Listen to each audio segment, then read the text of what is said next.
I will surely break as I'm leaving the world I want to.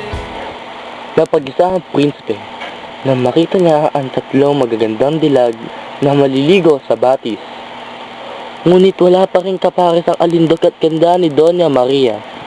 Hindi nakaligtas ang prinsipe dito, kaya sa prinsesang ito ang kanyang atensyon. Nasasabik si Don Juan at hindi niya alam ang kanyang gagawin. Kasabay nito, ang pagbilis ng pagkabog ng kanyang dibdib. Napatunayan niya, ang lahat ng isiniwalat ng agila ay totoo. Na maggubad ang mga prinsesa, ang nasambit lamang ng prinsipe ay, Oh, himala ito! Malaki man ang hirap ko, ayun ay napawi na. nang lumusong na sa tubig ang mga prinsesa. Wow! Parang mga sirenang kumikin ng kagandahan. Hindi nakatiis pa, kinuha na ng walang paalam ni Don Juan ang damit ng kanyang pinipita na si Doña Maria. Akin na to! Nang umahon ng mga prinsesa, nagulat si Doña Maria Ah! Nasaan na aking mga damit? at ito'y nagbanta pa.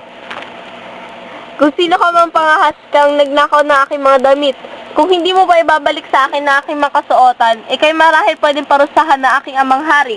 Magpakita ka! Nakaalis na ang kanyang dalawang kapatid at siya'y naiwan sa kadahilanang hindi pa rin sinusoli ang kanyang mga kasuotan. Nahabag ang prinsipe kaya ito lumabas at nagpakita at paluhod na nagpatawad. O aking prinsesa, patawarin sana ang aking kasalanan.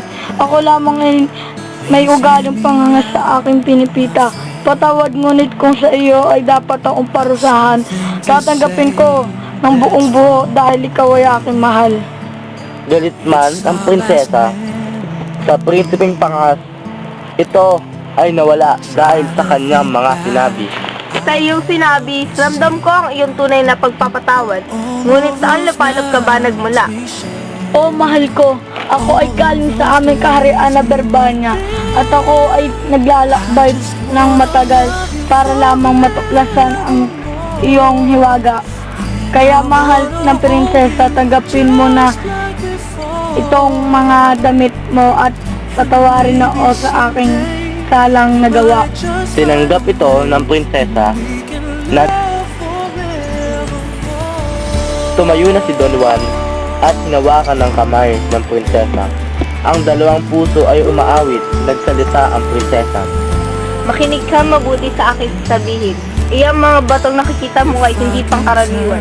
Sila lahat ay prinsipe na nagbalak na ako ay angkinin, tulad mo. Ngunit sila ay nabigo at iyan ang kanilang pinahantungan. Kaya lahat ng bilin ko ay tatak sa isip. Una, kapag ikaw ay tinanong kung ano ang balak mo, ay ang sagot mo ay para maging iyong kampon. Pangalawa, kung ako naman ang gusto mo makuha, ang sambitin ay para makasal sa iyong anak na si Doña Maria. At ikahuli, sakaling inimbitahan ka sa palaso ay huwag na huwag kang papayag dahil sa loob noon ay iyong katapusan na.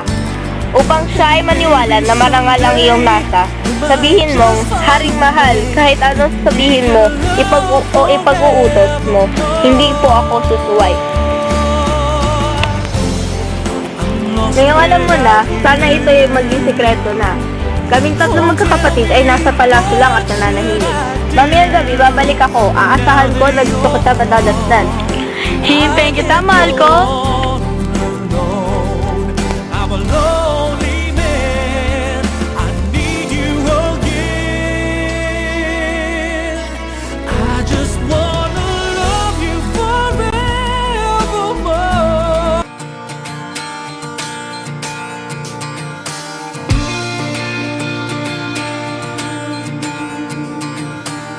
Shaping up to be pretty odd.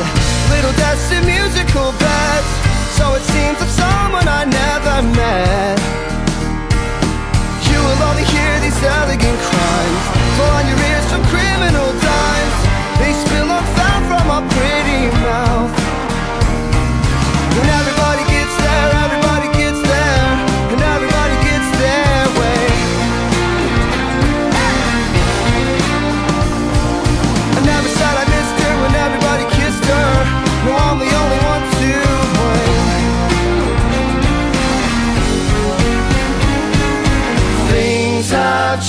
change for me.